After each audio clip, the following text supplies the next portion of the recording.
जय नारायण बच्चों। आज हम लोग खंड घा लेखन कार्य के अंतर्गत संदेश लेखन विषय को समझेंगे। तो आइए शुरू करते हैं। बच्चों, जानते हैं संदेश क्या है? संदेश किसी विशेष उद्देश्य से किसी के द्वारा कही गई अथवा कहलाई गई महत्वपूर्ण बात या कथन है। किसी के मनोभावों अथवा विचारों को दूसरे दूरस्थ व्यक्ति तक पहुंचाने के लिए लिखित, मौखिक अथवा सांकेतिक स्वरूप का नाम ही संदेश है। सरल भाषा में किसी के द्वारा लिखित रूप में भिजवाई गई अथवा मौखिक भाषा में कहलाई गई बात को ही संदेश, पैगाम या मैसेज कहा जाता है। संदेश प्रेषण का उद्देश्य। संदेश प्रेषण का मुख्य उद्देश्य किसी व्यक्ति विशेष को प्रेषक के मनोभावों और विचारों से अवगत कराना है। जब से मानव ने बोलना और लिखना सीखा और भाषा से उसका साक्षात्कार हुआ, तभी से वह अपने विचारों और भावों को एक दूसरे के साथ साझा करता चला आ रहा है। वास्तव में संदेश प्रेषक और पाठक के बीच की एक कड़ी है, जो पाठक को प्रेषक के विचारों से भली भांति अवगत कराती है। एक स्थान से दूसरे स्थान तक विचारों का प्रेषण संदेशों के माध्यम से ही होता चला आ रहा है। एक स्थान से दूसरे स्थान तक अपने विचारों को प्रेषित करने के लिए भिन्न भिन्न संचार माध्यमों का प्रयोग किया जाता रहा है। प्राचीन काल में आधुनिक युग की भांति संचार के साधन नहीं थे। यही कारण था कि संदेशों को व्यक्ति तक पहुंचाने में महीनों लग जाते थे। पहले कबूतरों के माध्यम से आवश्यक संदेशों को एक दूसरे स्थान तक भेजा जाता था। प्रथम और द्वितीय विश्व युद्ध में कबूतरों ने संदेशों के प्रेषण में महत्वपूर्ण भूमिका निभाई थी। इसके अतिरिक्त राजा महाराजा अपने संदेशों को एक राज्य से दूसरे राज्य तक पहुंचाने के लिए धावकों की भर्ती भी करते थे। पुराने जमाने में पायलट और नाविकों द्वारा विभिन्न प्रकार के कोडेड संदेशों का प्रयोग किया जाता था। प्राचीन काल के नाविक भी बोतलों में पर्ची डालकर समुद्र में फेंक देते थे, जिससे आवश्यक संदेश दूसरों तक पहुंचाए जा सकें। मानव जीवन के विकास के साथ ही संचार के साधनों का भी विकास किया है।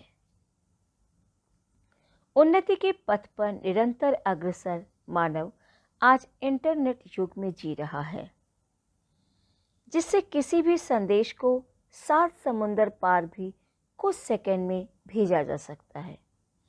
इस विकास यात्रा में टेलीफोन, टेलीग्राफ, तार, पेजर आदि नाम संचार प्रणाली के वे पड़ाव हैं, जिनसे गुजरकर आज हम मोबाइल और इंटरनेट की दुनिया में पहुंच गए हैं। संदेश के प्रकार। पहला, शुभकामना संदेश। इसके अंतर्गत जो संदेश आते हैं वो जन्म दिवस, प्रतियोगिता में विजय प्राप्त होने पर, पदोन्नति आदि। दूसरा, पर्वों व त्योहारों पर दिए जाने वाले संदेश, जैसे स्वतंत्रता दिवस, दीपावली, होली इत्यादि। तीसरा, विशेष अवसरों पर दिए जाने वाले संदेश, जैसे पुण्यतिथि, शोक संदेश, भागवत कथा आयोजन, पर्यावरण दिवस इत्यादि। संदेश लेखन के अंग। पहला, शीर्षक, दूसरा दिनांक, तीसरा समय, चौथा अभिवादन, पांचवा मुख्य भाग और छठा प्रेषक। संदेश लेखन के समय ध्यान में रखने योग्य बातें। आजकल इलेक्ट्रॉनिक माध्यमों से संदेश प्रेषण का जमाना है, अतः संदेश लेखन के पूर्व यह सुनिश्चित करें कि हमें क्या लिखना है। हमें संदेश लेखन की योजना भी सावधानी पूर्वक बनानी चाहिए। जिस प्रकार हम पत्र या मेमो लिखते हैं, उसी प्रकार हमें ईमेल, टेक्स्ट मैसेज अथवा इलेक्ट्रॉनिक संदेश भी ध्यान से लिखना चाहिए। इसके लेखन के दौरान शैली और सामग्री का उचित ध्यान रखना चाहिए। किसी फोन कॉल के विपरीत ये संदेश सुरक्षित रखे जा सकते हैं और फिर से पढ़े जा सकते हैं। जिस प्रकार हम किसी पत्र को लिखने की योजना बनाते हैं, उसी प्रकार हमें संदेश लेखन की भी योजना बनानी चाहिए। किसी भी प्रकार का निर्देश देना, पूछताछ का जवाब देना, किसी बात की सूचना देना आदि से संबंधित संदेश अपने उद्देश्यों में पूर्णतया सफल हों, इसका ध्यान रखना चाहिए। संदेश के विषय में भली भांति विचार करने के बाद हमें उसका लेखन प्रारंभ करना चाहिए। इस संबंध में हमें 3 बातें हमेशा स्मरण रखनी चाहिए। पहला, संदेश पढ़ने और समझने में आसान होना चाहिए। दूसरा, उसमें पूर्णता का गुण होना चाहिए। एक अच्छा संदेश वह सारी जानकारी प्रदान करने वाला होना चाहिए जिसे हम दूसरे व्यक्ति तक पहुंचाना चाहते हैं। तीसरा, संदेश का कलेवर संक्षिप्त परंतु सारगर्भित होना चाहिए।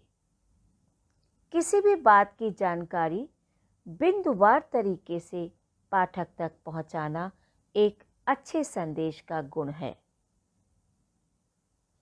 संदेश लेखन के दौरान वर्तनी संबंधी अशुद्धियों से बचना चाहिए। यथासंभव छोटे छोटे वाक्यों का प्रयोग करें। ऐसे वाक्यों को समझना आसान होता है। बच्चों, संदेश लेखन के अब कुछ उदाहरण देखते हैं कि कैसे शीर्षक, दिनांक, समय, अभिवादन और मुख्य भाग तथा प्रेषक का कहाँ पे स्थान होता है और क्या उसका प्रारूप होता है।